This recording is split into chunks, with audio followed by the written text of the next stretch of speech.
Shalom sahabat yang baik hati, salam sehat selalu bagi kita semuanya. Marilah kita bersatu di dalam doa. Kasih karunia dan damai sejahtera dari Allah Bapa dan dari anaknya Tuhan Yesus Kristus kiranya menyertai kamu sekalian. Amin. Firman Tuhan bagi kita pada hari ini tertulis dalam Yohanes 15 ayat 10. Jikalau kamu menuruti perintahku, kamu akan tinggal di dalam kasihku.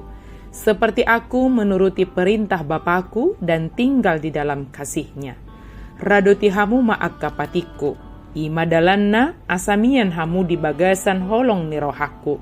Songan aupe na mangaradoti akka patik ni damang, gabemian di bagasan holong ni rohana. Taatlah akan perintah Yesus dan tinggallah dalam kasihnya. Taat atau menuruti atau dalam bahasa Batak dikatakan radoti. Artinya melakukan sesuatu sesuai dengan perintah. Pada hari ini kita merenungkan firman Tuhan, yaitu untuk menuruti firman Tuhan. Ketika kita menuruti firman Tuhan, kita tinggal di dalam kasihnya, kasih Yesus, sebagaimana yang telah diteladankan oleh Yesus kepada kita. Jadi Yesus tidak hanya memerintah, tapi dia menunjukkan teladan kepada kita. Jika kita menuruti dan meneladani Yesus, maka kita tinggal dan berada di dalam kasih-Nya. Sebelum Yesus menjalani penderitaan di kayu salib, dia tidak henti-hentinya mempersiapkan para muridnya dengan ajaran-ajaran yang menjadi dasar hidup yang benar. Salah satunya adalah hidup dalam kasih. Mengapa pengikut Kristus harus hidup dalam kasih? 1 Yohanes 4 ayat 19. Kita mengasihi karena Allah lebih dulu mengasihi kita. Yesus memerintahkan para pengikutnya untuk hidup saling mengasihi, bukan agar mereka diberkati atau beroleh keselamatan, melainkan sebagai tanda atau respon atas kasih yang mereka terima dari Allah. Kasih yang telah dibuktikan oleh Allah lah yang harus diteladani para pengikut Yesus. Dengan demikian, mengasihi dalam persepsi Yesus adalah mengasihi bukan supaya orang lain mengasihi kita atau bukan karena orang lain mengasihi kita.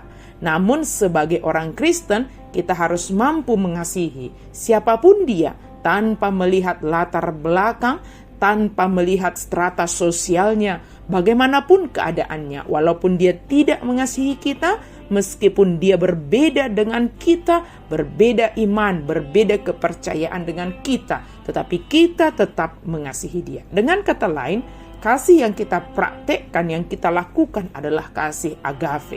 Orang yang hidup dalam kasih yang bersumber dari Allah akan mendapat keistimewaan dengan tinggal di dalam kasih Tuhan. Karena yang mau mendengar dan melakukan perintah Tuhanlah yang akan tinggal bersama-sama dengan dia.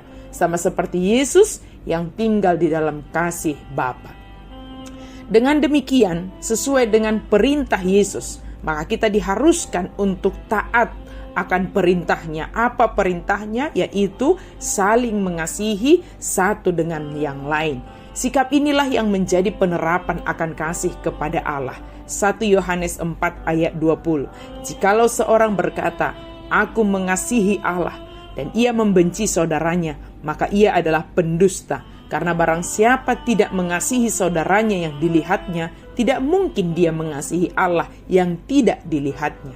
Maka sebagai orang Kristen, kasih kepada Allah dan kepada sesama adalah hukum yang paling utama dalam ajaran Yesus. Dan hukum itulah yang harus kita terapkan dalam kehidupan kita, dalam pelayanan kita, dalam pekerjaan kita, maupun dalam keluarga kita. Dimanapun kita berada, teruslah melakukan kasih, sebab itu adalah perintah Yesus. Sehingga melalui kasih yang nyatanya, maka nyatalah kita sebagai orang yang tinggal di dalam kasih. Karena orang yang tinggal dalam kasih yang bersumber dari Allah akan mendapat sukacita yang penuh.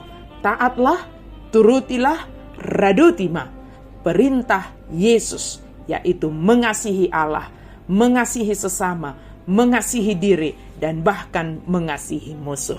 Dia akan memampukan kita sebab kita telah menerima kasih Allah. Amin. Mari kita berdoa. Terima kasih Tuhan untuk firman-Mu. Mampukan kami Tuhan, tolong kami Tuhan untuk menaati, untuk menuruti perintah-Mu, yaitu mengasihi Allah dengan wujud mengasihi sesama kami, diri kami, bahkan mengasihi musuh kami. Kami percaya Engkau memenuhi kami dengan kasih-Mu, dan dengan itu kami melakukan segala perintah-Mu. Dalam nama Yesus kami berdoa dan bersyukur. Amin.